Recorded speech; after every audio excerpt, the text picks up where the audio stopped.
ya kelopaknya. Seperti, tapi itu ciri-cirinya. Jadi kan kalau spesies itu ada genus, ada spesies. Nah, ciri-cirinya genus Gigantocloa itu memang ini namanya kloa. Kelopak ini namanya kloa. Dari kelopak sampai kuku ini namanya kloa. Kuku yang besar, gigan itu besar. Jadi kenapa disebut Gigantocloa? Karena kukunya dia besar. Gitu. Makanya jatuh.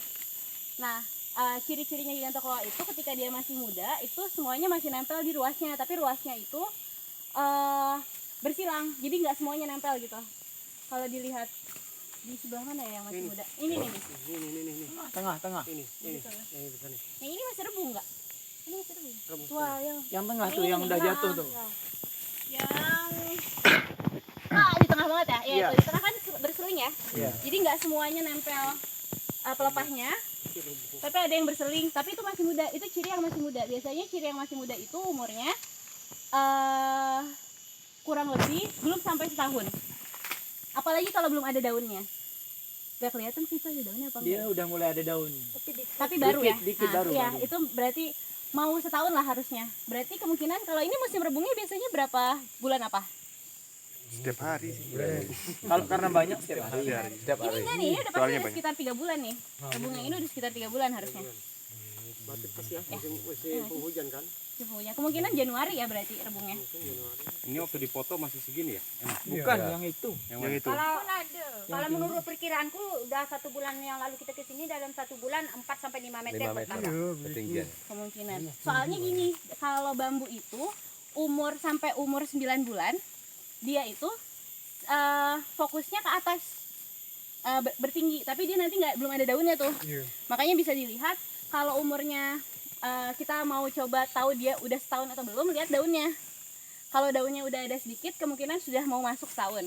Tapi kalau daunnya masih belum ada sama sekali, kemungkinan kurang dari setahun, sekitar 9 bulanan gitu. Nah, yang ini karena udah ada, mungkin udah setahun tapi belum setahun lebih gitu. Apalagi masih ada keluarnya, masih nempel, pelepahnya masih nempel.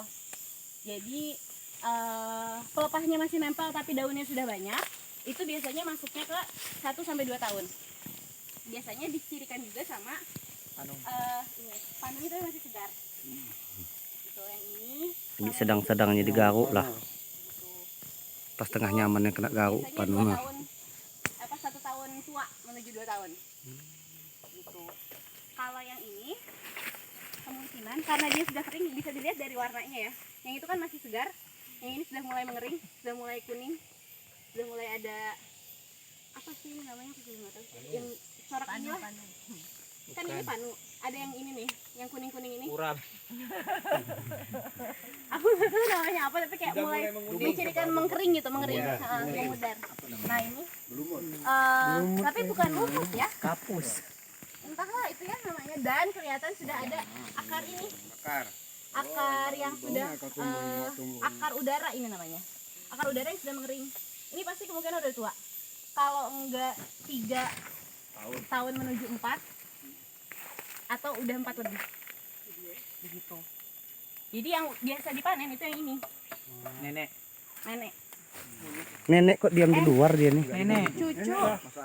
Anak. Enggak dong, enggak ibu. Cucu, anak, ibu, nenek. Ini cucu. Ini Cucu. cucu. Iya, ini Ini Anak. anak. Ibunya kita belum ketemu ibu berarti ya? Belum Umur 2 ketemu sampai 3. Umur 2 sampai 3 itu yang di depan kali, di depan makanya.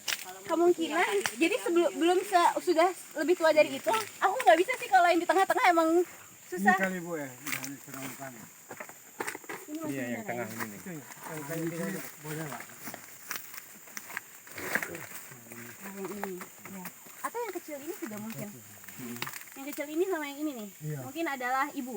Iya, Jadi umur 2 sampai 3. Umur 2 sampai 3 memang agak susah karena dia mirip ke Nenek.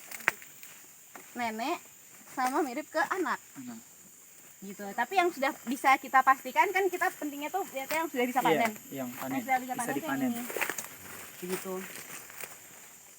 Nanti kalau dari sistem hutan bambu lestari itu ada pengkodean. Jadi nanti di tiap Pohon. batang, di tiap lonjornya itu akan dikode kira-kira dia umur. Kenapa kita penting tahu umurnya berapa? Karena nanti kita kodenya tuh tahun berapa dia bisa dipanen. Begitu. Ketika dia sudah tahu panennya berapa, tahun 2024. Biasanya sih kodenya tulisannya begini.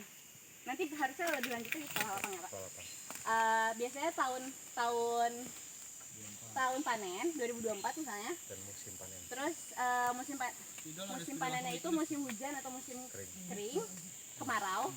Dan nanti di sini nama pemilik, inisial nama pemilik. Kalau ada spidol langsung coba ditulis ya. Tapi bukan